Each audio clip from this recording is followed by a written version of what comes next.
ಸಂಸ್ಥಾಪನಾರ್ಥಾಯ ಸಂಭವಾಮಿ ಯುಗೆ ಯುಗೆ. ಹಾಯ್ ಫ್ರೆಂಡ್ಸ್, ಹೇಗಿದ್ದೀರಾ? ಇವತ್ತಿನ ಚಾಣಕ್ಯನ ವಿಡಿಯೋಗೆ ನಿಮ್ಮೆಲ್ಲರಿಗೂ ಆತ್ಮೀಯ ಸ್ವಾಗತ.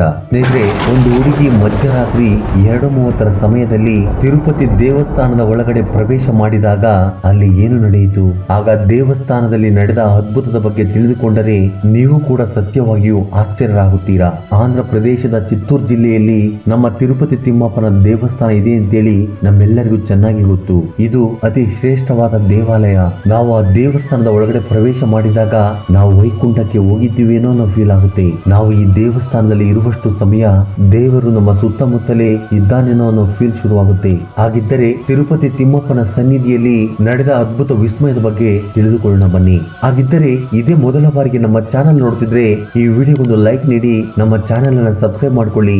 ನೀವು ಮಾಡೋ ಒಂದು ಲೈಕ್ ಆಗ್ಲಿ ಸಬ್ಸ್ಕ್ರೈಬ್ ಆಗ್ಲಿ ನಮಗೆ ಮುಂದಿನ ವಿಡಿಯೋ ಮಾಡಲು ಮೋಟಿವೇಶನ್ ಆಗಿರುವ ಕಾರಣ ದಯವಿಟ್ಟು ಲೈಕ್ ಮಾಡೋದನ್ನ ಮರೆಯಬೇಡಿ. ಸ್ನೇಹಿತರೆ, ತಿರುಪತಿಯಿಂದ 23 ಕಿಲೋಮೀಟರ್ ದೂರದಲ್ಲಿ ಒಂದು ಊರು ಇದೆ. ಆ ಊರು ಈಗಲೂ ಕೂಡ ರಹಸ್ಯವಾಗಿಯೇ ಇದೆ. ಇಲ್ಲಿಂದ ದೇವರಿಗೋಸ್ಕರ ಹೂವು ಹಣ್ಣುಗಳನ್ನ ತೆಗೆದುಕೊಂಡು ಬರುತ್ತಾರೆ. ಇಲ್ಲಿಗೆ ಬೇರೆ ಕಡೆಯಿಂದ ಯಾವುದೇ ವಸ್ತುಗಳನ್ನ ತೆಗೆದುಕೊಂಡು ಬರಬಾರದು. ಕೇವಲ ಈ ರಹಸ್ಯವಾದ ಊರಿನಿಂದ ಮಾತ್ರ ದೇವರಿಗೆ ಅಗತ್ಯವಿರುವ ವಸ್ತುಗಳು ಬರುತ್ತವೆ.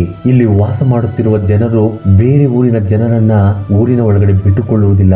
ರೆಡಿಮೇಡ್ ಡ್ರೆಸ್ ಗಳನ್ನ ಉಪಯೋಗಿಸುವುದಿಲ್ಲ.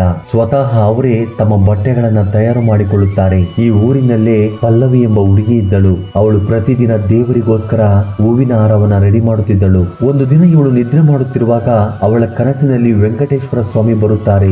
ನೀನು ಈಗ ತಕ್ಷಣ ದೇವಸ್ಥಾನಕ್ಕೆ ಬಂದು ನನ್ನ ಗಡ್ಡದ ಕೆಳಗಡೆ ಚಂದನದ ಲೇಪನ ಮಾಡುವಂತ ಹೇಳಿದ್ರು. ಆ ನಂತರ ಪಲ್ಲವಿ ಕಣ್ಣನ್ನ ತೆರೆಯುತ್ತಾಳೆ. ಈ ರೀತಿಯ ಕನಸು ಅವಳಿಗೆ ಬಂದಿದ್ರಿಂದ ಅವಳು ತುಂಬಾ ಆಶ್ಚರ್ಯಗೊಳ್ಳುತ್ತಾಳೆ. ನಂತರ ಆಕೆ ತಕ್ಷಣ ದೇವಸ್ಥಾನಕ್ಕೆ ಹೋಗಲು ಸಿದ್ಧಳಾಗುತ್ತಾಳೆ. ಆ ದೇವಸ್ಥಾನದ ದ್ವಾರಕದ ಮುಂದೆ ಒಂದು ಕಬ್ಬಿಣದ ರಾಡು ಇರುತ್ತದೆ. ವೆಂಕಟೇಶ್ವರನು ಚಿಕ್ಕ ವಯಸ್ಸಿನಲ್ಲಿರುವಾಗ ಅವನ ತಾಯಿ ಕಬ್ಬಿಣದ ರಾಡಿನಿಂದಲೇ ಒಡೆಯುತ್ತಿದ್ದಳು ಅಂತೇಳಿ ಭಾವಿಸಿದ್ದಾರೆ. ಇದರಿಂದ ವೆಂಕಟೇಶ್ವರನ ಗಡ್ಡದ ಕೆಳಗಡೆ ಗಾಯವಾಗಿರುತ್ತೆ.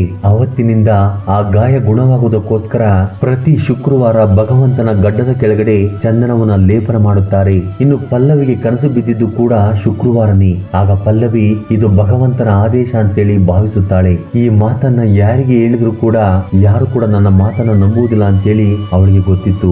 ಆದ್ರೆ ಭಗವಂತನ ಆದೇಶವನ್ನ ಪಾಲಿಸಲೇಬೇಕು ಅಲ್ಲವೇ? ಆಗ ಆ ಸಮಯದಲ್ಲಿ ಒಂದು ಟ್ರ್ಯಾಕ್ಟರ್ ಹೂವಿನ ಹಾರವನ್ನ ತೆಗೆದುಕೊಂಡು ತಿರುಪತಿಗೆ ಹೋಗುತ್ತಿತ್ತು. ಆಗ ಪಲ್ಲವಿ ಯಾರಿಗೂ ಗೊತ್ತಾಗದ ಹಾಗೆ ಸೈಲೆಂಟ್ ಆಗಿ ಹೋಗಿ ಆ ಟ್ರ್ಯಾಕ್ಟರ್ ಅಲ್ಲಿ ಕುಳಿತುಕೊಳ್ಳುತ್ತಾಳೆ. ಸುಮಾರು 2 ಗಂಟೆಯ ಸಮಯದಲ್ಲಿ ಆ ಟ್ರ್ಯಾಕ್ಟರ್ ತಿರುಪತಿಯನ್ನ ತಲುಪುತ್ತದೆ. ನಂತರ ಪಲ್ಲವಿ ಆ ಟ್ರ್ಯಾಕ್ಟರ್ ಇಂದ ಕೆಳಗಡೆ ಇಳಿದು ದೇವಸ್ಥಾನದ ಕಡೆಗೆ ಹೋಗುತ್ತಾಳೆ. ರಾತ್ರಿಯ ಸಮಯದಲ್ಲಿ ದೇವಸ್ಥಾನದ ಬಾಗಿಲನ್ನ ಮುಚ್ಚುತ್ತಾರೆ.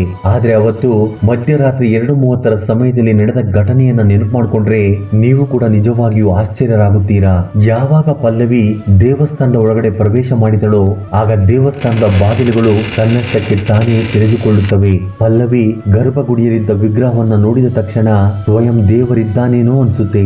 ಆಗ ಪಲ್ಲವಿ ಭಗವಂತನ ಗಡ್ಡದ ಕೆಳಗಡೆ ಚಂದನದ ಲೇಪನ ಇಲ್ಲದಿರುವುದನ್ನ ಗಮನಿಸ್ತಾಳೆ. ಆಗ ತಕ್ಷಣ ಪಲ್ಲವಿ ಚಂದನದ ಲೇಪನವನ್ನ ತೆಗೆದುಕೊಂಡು ಭಗವಂತನ ಗಡ್ಡದ ಕೆಳಗಡೆ ಲೇಪನವನ್ನ ಮಾಡುತ್ತಾಳೆ. ನಂತರ ದೇವರಿಗೆ ನಮಸ್ಕಾರವನ್ನ ಮಾಡಿ ಆ ದೇವಸ್ಥಾನದಿಂದ ಹೊರಗಡೆ ಬರುತ್ತಾಳೆ. ಆ ನಂತರ ದೇವಸ್ಥಾನದ ಬಾಗಿಲುಗಳು ಮುಚ್ಚಿಕೊಳ್ಳುತ್ತವೆ. ನಂತರ ಪಲ್ಲವಿ ಊರಿಗೆ ಹೋದ ಮೇಲೆ ನಡೆದ ವಿಷಯವನ್ನೆಲ್ಲ ತಮ್ಮ ಊರಿನ ಜನರಿಗೆ ಹೇಳುತ್ತಾಳೆ. ಆಗ ಪಲ್ಲವಿ ಮಾತನ್ನ ಕೇಳಿದ ಊರಿನ ಜನರು ತುಂಬಾ ಆಶ್ಚರ್ಯಗೊಳ್ಳುತ್ತಾರೆ. ನಂತರ ಭಗವಂತನಿಗೆ ಜೈ ಜೈ ಘೋಷಣೆಗಳನ್ನ ಕೂಗುತ್ತಾರೆ. ಅದರಲ್ಲಿ ಸ್ವಲ್ಪ ಮಂದಿ ದೇವಸ್ಥಾನದ ಪೂಜಾರಿ ಹತ್ರ ಹೋಗಿ ನಡೆದ ವಿಷಯವನ್ನೆಲ್ಲ ಹೇಳ್ತಾರೆ. ಆಗ ಪೂಜಾರಿಗಳೆಲ್ಲರೂ ತಮ್ಮ ತಪ್ಪನ್ನ ಅರ್ಥ ಮಾಡಿಕೊಳ್ಳುತ್ತಾರೆ. ನಾವು ದೇವರ ಗಡ್ಡದ ಕೆಳಗಡೆ ಚಂದನವನ್ನ ಲೇಪನ ಮಾಡಿಲ್ಲ ಅಂತೇಳಿ ಅರ್ಥ ಮಾಡಿಕೊಳ್ಳುತ್ತಾರೆ. ಈ ಕಾರಣದಿಂದಲೇ ದೇವರು ಪಲ್ಲವಿಯ ಕನಸಲ್ಲಿ ಬಂದು ದರ್ಶನವನ್ನ ನೀಡಿದ್ದಾರೆ. ಇಂದಿಗೂ ಕೂಡ ಈ ಊರಿನ ಗ್ರಾಮಸ್ಥರು ನಿಸ್ವಾರ್ಥದಿಂದ ಲಕ್ಷ್ಮೀ ವೆಂಕಟೇಶ್ವರನ ಪೂಜೆಯನ್ನ ಮಾಡುತ್ತಾರೆ. ಈ ಊರಿನಿಂದಲೇ ಲಕ್ಷ್ಮೀ ವೆಂಕಟೇಶ್ವರನಿಗೆ ಹೂವು ಹಣ್ಣುಗಳನ್ನ ಸಮರ್ಪಿಸುತ್ತಾರೆ. ಸಮುದ್ರ ಮಟ್ಟದಿಂದ 800 ಮೀಟರ್ ಎತ್ತರವಿರುವ ಈ ಮಂದಿರದ ವಿಗ್ರಹವು ತನ್ನಷ್ಟಕ್ಕೆ ತಾನೇ ಪ್ರತ್ಯಕ್ಷವಾಗಿದೆ. ಈ ವಿಗ್ರಹದ ಹತ್ತಿರ ಹೋದಾಗ ನಮಗೆ ಸಮುದ್ರದ ಅಲೆಗಳ ಶಬ್ದ ಕೇಳಿಸುತ್ತದೆ. ಇದು ಒಂದು ರೀತಿಯ ವಿಸ್ಮಯವಾದ ಅದ್ಭುತ ಅಂತಲೇ ಹೇಳ್ಬೋದು. ಶ್ರೀ ವೆಂಕಟೇಶ್ವರ ಹೃದಯದಲ್ಲಿ ಲಕ್ಷ್ಮೀ ಲಕ್ಷ್ಮೀದೇವಿ ಇದ್ದಾಳೆಂದು ಹೇಳುತ್ತಾರೆ. ಇದರ ಬಗ್ಗೆ ಎಷ್ಟೋ ಆಧಾರಗಳು ಇದ್ದಾವೆ. ಈ ಮಂದಿರದಲ್ಲಿರುವ ವಿಗ್ರಹಕ್ಕೆ ಪ್ರತಿ ಗುರುವಾರದಂದು ಸ್ನಾನವನ್ನ ಮಾಡಿಸುತ್ತಾರೆ.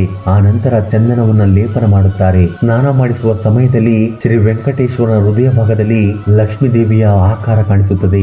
ಲಕ್ಷ್ಮೀ ದೇವಿ ಇದ್ದಾಳೆ ಎನ್ನುವಂತೆ ಅವಳ ಆಕಾರ ಕಾಣಿಸುತ್ತದೆ.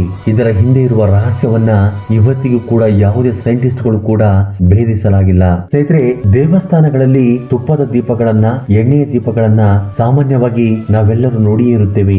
ಆದ್ರೆ ಈ ದೇವಸ್ಥಾನದಲ್ಲಿ ಎಂತಹ ದೀಪಗಳು ಇದ್ದಾವೆ ಅಂದ್ರೆ ಎಷ್ಟೋ ವರ್ಷಗಳಿಂದ ತುಪ್ಪ ಎಣ್ಣೆ ಇಲ್ಲದೆ ಈ ದೀಪಗಳು ಉರಿಯುತ್ತಲೇ ಇದ್ದಾವೆ. ಇದರ ಹಿಂದೆ ಇರುವ ರಹಸ್ಯವನ್ನ ತಿಳಿದುಕೊಳ್ಳುವುದಕ್ಕೋಸ್ಕರ ಸೈಂಟಿಸ್ಟ್ಗಳು ತುಂಬಾ ಕಷ್ಟಪಟ್ಟರು. ಆದ್ರೆ ಅವರಿಗೆ ಇವತ್ತಿಗೂ ಕೂಡ ಏಕೆ ಈ ರೀತಿ ಆಗುತ್ತಿದೆ ಅಂತೇಳಿ ಅರ್ಥವಾಗಿಲ್ಲ. ಸ್ನೇಹಿತರೆ, ತಿರುಪತಿಯ ವೆಂಕಟೇಶ್ವರನ ಮುಂದೆ ಇರುವ ದೀಪವು ಇವತ್ತಿಗೂ ಕೂಡ ತುಪ್ಪ ಎಣ್ಣೆ ಇಲ್ಲದೆ ಉರಿಯುತ್ತಿದೆ.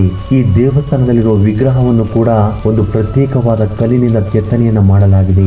ಇದು ನೋಡುವುದಕ್ಕೆ ಪ್ರಾಣವಿರುವ ವಿಗ್ರಹದಂತೆ ಕಾಣಿಸುತ್ತದೆ. ಇಲ್ಲಿನ ವಾತಾವರಣ ತುಂಬಾ ತಂಪಾಗಿ ಇರುತ್ತದೆ.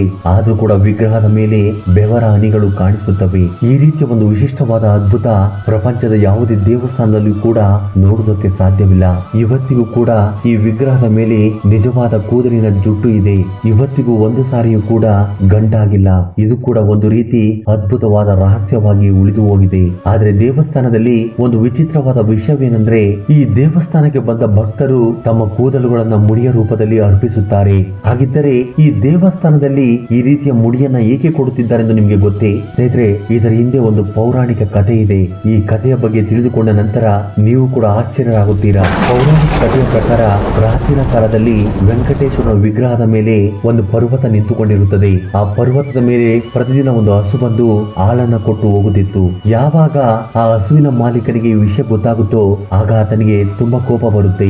ಆಗ ಆತನು ಕೊಡಲಿನ ತೆಗೆದುಕೊಂಡು ಆ ಹಸುವನ್ನ ಕೊಂದು ಹಾಕುತ್ತಾನೆ. ಈ ದಾಳಿಯ ಸಮಯದಲ್ಲಿ ವೆಂಕಟೇಶ್ವರನ ತಲೆಗೂ ಕೂಡ ಗಾಯವಾಗುತ್ತದೆ. ಆ ಸಮಯದಲ್ಲಿ ವೆಂಕಟೇಶ್ವರನ ಜುಟ್ಟು ಕೆಳಗಡೆ ಬಿದ್ದು ಹೋಗುತ್ತದೆ. ಆಗ ವೆಂಕಟೇಶ್ವರನ ತಾಯಿ ನೀಲಾದೇವಿ ತನ್ನ ಜುಟ್ಟನ್ನ ಕತ್ತರಿಸಿಕೊಂಡು ವೆಂಕಟೇಶ್ವರನ ತಲೆಯ ಮೇಲೆ ಇಡುತ್ತಾಳೆ. ಈ ರೀತಿಯಾಗಿ ವೆಂಕಟೇಶ್ವರನ ತಲೆಗಾಗಿದ್ದ ಗಾಯವು ಗುಣವಾಗುತ್ತದೆ. ಆಗ ವೆಂಕಟೇಶ್ವರನು ತುಂಬಾ ಸಂತೋಷದಿಂದ ತನ್ನ ತಾಯಿಯೊಂದಿಗೆ ಜುಟ್ಟು ನಮ್ಮ ಅಂದವನ್ನ ಜಾಸ್ತಿ ಮಾಡುತ್ತದೆ. ನನಗೋಸ್ಕರ ನಿಮ್ಮ ಜುಟ್ಟನ್ನ ತ್ಯಾಗ ಮಾಡಿದ್ದೀರಾ. ಮಂದಿರದಲ್ಲಿ ನನಗೋಸ್ಕರ ಯಾರು ಜುಟ್ಟನ್ನ ತ್ಯಾಗ ಮಾಡುತ್ತಾರೋ ಅವರ ಕೋರಿಕೆಗಳನ್ನ ನೆರವೇರಿಸುತ್ತೇನೆಂದು ಹೇಳುತ್ತಾರೆ. ಅವತ್ತಿನಿಂದ ಇವತ್ತಿನವರೆಗೂ ಭಕ್ತರು ದೇವಸ್ಥಾನಕ್ಕೆ ಬಂದು ತಮ್ಮ ಮುಡಿಯನ್ನ ಕೂದಲಿನ ರೂಪದಲ್ಲಿ ದಾನ ಮಾಡುತ್ತಿದ್ದಾರೆ. ಆದ್ರೆ ಇದರ ಬಗ್ಗೆ ಒಂದು ವಿಷಯವನ್ನು ಹೇಳಿದ್ರೆ ನೀವು ಕೂಡ ನಿಜವಾಗಿಯೂ ಆಶ್ಚರ್ಯರಾಗುತ್ತೀರಾ. ಅದೇನು ಅಂದ್ರೆ, ದಾನ ಮಾಡಿರುವ ಕೂದಲಿನಿಂದ ತಿರುಪತಿಗೆ ಈ ಕೂದಲಿನಿಂದ ಸುಮಾರು 150 ಕೋಟಿ ಆದಾಯ ಬರುತ್ತಿದೆ. ಆದ್ರೆ ಆ ಆದಾಯ ಹೇಗೆ ಬರುತ್ತಿದೆ? ದೇಶ ವಿದೇಶಗಳಿಂದ ಲಕ್ಷಾಂತರ ಮಂದಿ ತಿರುಪತಿಗೆ ಬಂದು ತಮ್ಮ ಮುಡಿಯನ್ನ ದಾನ ಮಾಡುತ್ತಾರೆ. ಸುಮಾರು 500ರಿಂದ 600 ಟನ್ನುಗಳಷ್ಟು ಮುಡಿಯನ್ನ ದಾನ ಮಾಡುತ್ತಿದ್ದಾರೆ. ಆ ನಂತರ ಈ ಕೂದಲುಗಳನ್ನ ನೀಟಾಗಿ ಇಡುವುದಕ್ಕೋಸ್ಕರ ಅವುಗಳನ್ನ ಬಿಸಿ ಮಾಡಿ ತೊಳೆದು ಸರಿಯಾದ ಟೆಂಪರೇಚರ್ ಅಲ್ಲಿ ಸ್ಟೋರ್ ಮಾಡ್ತಾರೆ. ನಂತರ ಇವುಗಳನ್ನ ಇಂಟರ್ನ್ಯಾಷನಲ್ ಮಾರ್ಕೆಟ್ ನಲ್ಲಿ ಮಾರಾಟ ಮಾಡುತ್ತಾರೆ. ಆದ್ದರಿಂದಲೇ ಈ ದೇವಸ್ಥಾನಕ್ಕೆ ಪ್ರತಿ ವರ್ಷ 150 ಕೋಟಿ ಆದಾಯ ಬರುತ್ತಿದೆ. ನಮ್ಮ ದೇಶದ ಎಲ್ಲಾ ದೇವಾಲಯಗಳಿಗಿಂತ ಈ ತಿರುಪತಿ ತಿಮ್ಮಪ್ಪನ ದೇವಸ್ಥಾನವು ತುಂಬಾ ಶ್ರೀಮಂತವಾದದ್ದು. ಈ ದೇವಸ್ಥಾನಕ್ಕೆ ಪ್ರತಿ ದಿನ 5ರಿಂದ 10 ಕೋಟಿ ಆದಾಯ ಬರುತ್ತದೆ.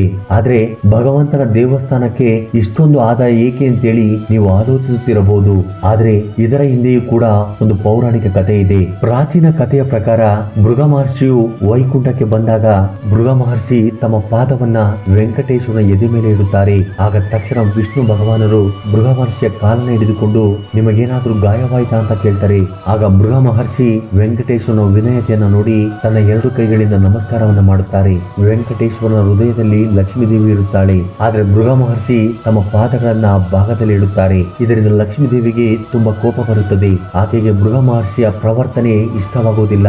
ಆಗ ವೆಂಕಟೇಶ್ವರನ ಮೇಲೆ ಕೋಪ ಮಾಡಿಕೊಂಡು ವೈಕುಂಠವನ್ನ ಬಿಟ್ಟು ಹೋಗುತ್ತಾಳೆ. ಆಗ ವೆಂಕಟೇಶ್ವರ ಭಗವಾನರು ಲಕ್ಷ್ಮೀ ದೇವಿಯನ್ನ ಹುಡುಕುವುದಕ್ಕೆ ಶುರು ಮಾಡುತ್ತಾರೆ. ಭೂಮಿಯ ಮೇಲೆ ಲಕ್ಷ್ಮೀ ದೇವಿಯು ಪದ್ಮಾವತಿ ಎಂಬ ಹೆಸರಿನಲ್ಲಿ ಜನಿಸಿದ್ದಾಳೆಂದು ಗೊತ್ತಾಗುತ್ತದೆ. ಆ ನಂತರ ವಿಷ್ಣು ಭಗವಾನರು ತಮ್ಮ ರೂಪವನ್ನ ಬದಲಾಯಿಸಿಕೊಂಡು ಪದ್ಮಾವತಿಯ ಬಳಿ ಹೋಗುತ್ತಾರೆ. ಆ ನಂತರ ವಿಷ್ಣು ಭಗವಾನರು ನನ್ನನ್ನು ವಿವಾಹ ಮಾಡಿಕೊ ಎಂದು ಪದ್ಮಾವತಿಯನ್ನ ಕೇಳುತ್ತಾರೆ. ಆಗ ಪದ್ಮಾವತಿಯು ವಿವಾಹಕ್ಕೆ ಒಪ್ಪಿಕೊಳ್ಳುತ್ತಾಳೆ. ಆದ್ರೆ ವೆಂಕಟೇಶ್ವರನು ವಿವಾಹಕ್ಕೆ ಅಷ್ಟೊಂದು ದುಡ್ಡು ಎಲ್ಲಿಂದ ಬರುತ್ತದೆ ಎಂದು ಆಲೋಚನೆ ಮಾಡುತ್ತಾರೆ. ಆಗ ವೆಂಕಟೇಶ್ವರನು ದೇವತೆಗಳಿಂದ ತುಂಬಾ ದುಡ್ಡನ್ನ ಸಾಲ ಪಡೆದುಕೊಳ್ಳುತ್ತಾರೆ. ಈ ಸಾಲಕ್ಕೆ ಶ್ರೀ ಮಹಾವಿಷ್ಣುವಿನ ವೆಂಕಟೇಶ್ವರನ ರೂಪಕ್ಕೆ ಲಕ್ಷ್ಮೀದೇವಿ ಪದ್ಮಾವತಿಯ ರೂಪಕ್ಕೆ ವಿವಾಹವಾಗುತ್ತದೆ. ಆಗ ಭಗವಂತ ಶ್ರೀ ಮಹಾವಿಷ್ಣುವು ಕಲಿಯುಗ ಅಂತ್ಯವಾಗುವುದರೊಳಗೆ ನಿಮ್ಮ ಸಾಲವನ್ನ ತೀರಿಸುತ್ತೇನೆಂದು ದೇವತೆಗಳಿಗೆ ಹೇಳುತ್ತಾರೆ. ಆದ್ದರಿಂದಲೇ ಈ ದೇವಸ್ಥಾನಕ್ಕೆ ಭೇಟಿ ಕೊಟ್ಟ ಭಕ್ತಾದಿಗಳೆಲ್ಲರೂ ಭಗವಂತನು ತಮ್ಮ ಸಾಲದಿಂದ ಮುಕ್ತಿ ಹೊಂದಲಿ ಎಂದು ಹೆಚ್ಚಿನ ದುಡ್ಡನ್ನ ಕಾಣಿಕೆ ರೂಪದಲ್ಲಿ ನೀಡುತ್ತಾರೆ. ಇಲ್ಲಿವರೆಗೂ ಈ ದೇವಸ್ಥಾನಕ್ಕೆ ಸುಮಾರು 50,000 ಕೋಟಿ ಕಾಣಿಕೆ ರೂಪದಲ್ಲಿ ಧಾರಾಳವಾಗಿ ಬಂದಿದೆ. ಸ್ನೇಹಿತರೆ, ಇವತ್ತಿನ ಈ ವಿಡಿಯೋದಲ್ಲಿ ಶ್ರೀ ಲಕ್ಷ್ಮೀ ವೆಂಕಟೇಶ್ವರನ ತುಂಬಾ ಅದ್ಭುತಗಳನ್ನ ನೋಡಿದ್ದೀರಿ ಅಲ್ಲವೇ? ನೀವು ಕೂಡ ಈ ಅದ್ಭುತವಾದ ವಿಷಯಗಳ ಬಗ್ಗೆ ತಿಳಿದುಕೊಂಡ ನಂತರ ಖಂಡಿತವಾಗಿಯೂ ಆಶ್ಚರ್ಯರಾಗಿರುತ್ತೀರಾ. ಸ್ನೇಹಿತರೆ, ನೀವು ಕೂಡ ತಿರುಪತಿಗೆ ಹೋಗಿದ್ದರೆ ನಿಮ್ಮ ಅನುಭವ ಹೇಗಿತ್ತೆಂದು ತಪ್ಪದೆ ಕಮೆಂಟ್ ಬಾಕ್ಸ್ ಅಲ್ಲಿ ಕಮೆಂಟ್ ಮಾಡಿ. ಈ ವಿಡಿಯೋ ನಿಮ್ಗೆ ಇಷ್ಟವಾಗಿದ್ದರೆ ಲೈಕ್ ಮಾಡೋದನ್ನ ಮರೆಯಬೇಡಿ. ಧನ್ಯವಾದಗಳು.